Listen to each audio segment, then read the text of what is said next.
Well, I found there was kind of a lack of videos and information out there on how to make your own three-phase converter, a simple one. So I'm going to try to explain how the one I'm using works. I'm running a Bridgeport milling machine and a lathe off mine. Both run on three-phase power.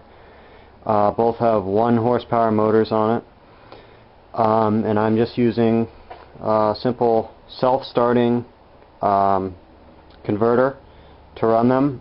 It doesn't have any sort of a relay in it. I'll show you what's inside here. It simply uses capacitors and a couple switches. You can see there's 3 capacitors in here and a rat's nest of wires. I'll explain how those work. Like I said, it doesn't have any relays. It's really simple. The only switches it uses is the one to turn everything on, and then the safety shut-off switch for the 3 phases. This yellow wire here is the one that comes from the breaker box. It's simply 220 volt. You can see there's one of them, and there's the second one, and that goes directly into this switch here.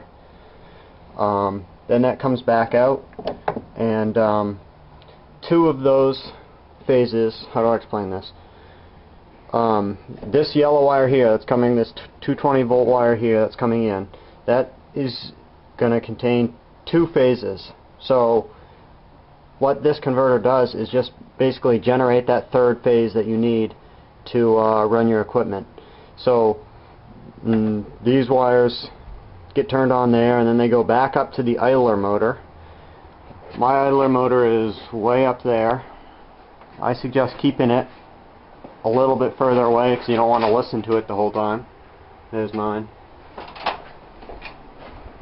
So that 220 volt goes right up there, single phase, and then you use these capacitors to start the idler motor.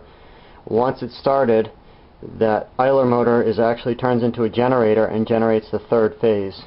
And these capacitors work as both the starting capacitors and the run capacitors. I'm sure that's pretty hard to follow, so this might make it a little bit simpler if you can see it. This is that yellow wire I was talking about here, 220 single phase in. They go to the idler motor right here.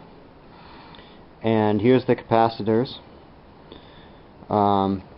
Just for information, your capacitor over here, you can double them up or triple them up as I did, but they need to be 25 to 30 microfarads per motor horsepower. I believe that's per motor horsepower of the idler motor.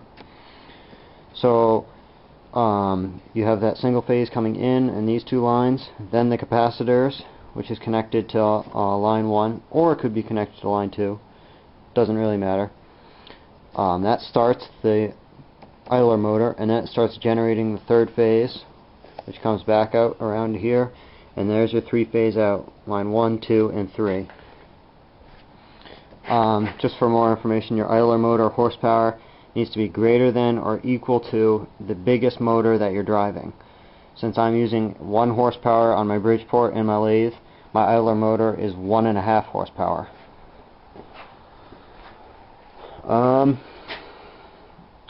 I think that kind of sums it up. I know you can't really tell much from what's going on in there, but see, I doubled up my capacitors, and it's just another wire that goes to there, another wire in the back.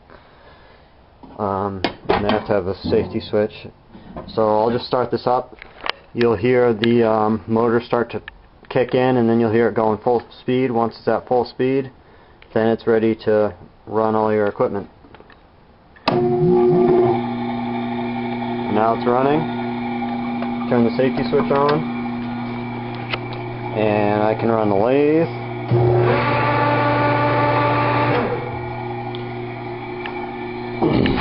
And the Bridgeport.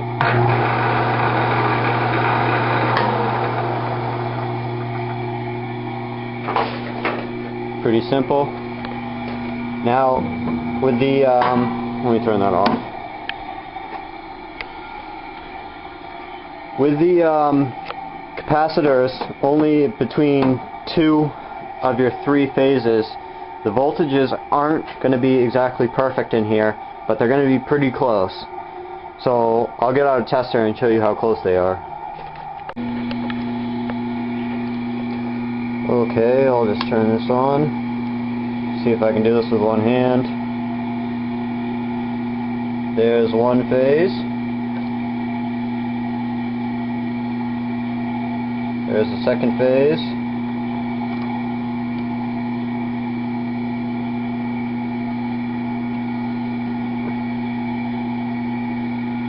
And there's... oh, I'm sorry. There we go, there's the third. So they're not perfect, but for something like this, you know, a lathe, a bridge for it, they don't need to be exactly perfect. I hope that helps. Feel free to ask me any questions, but if I got anything wrong about this, I'm not an electrical engineer, so don't be too hard on me.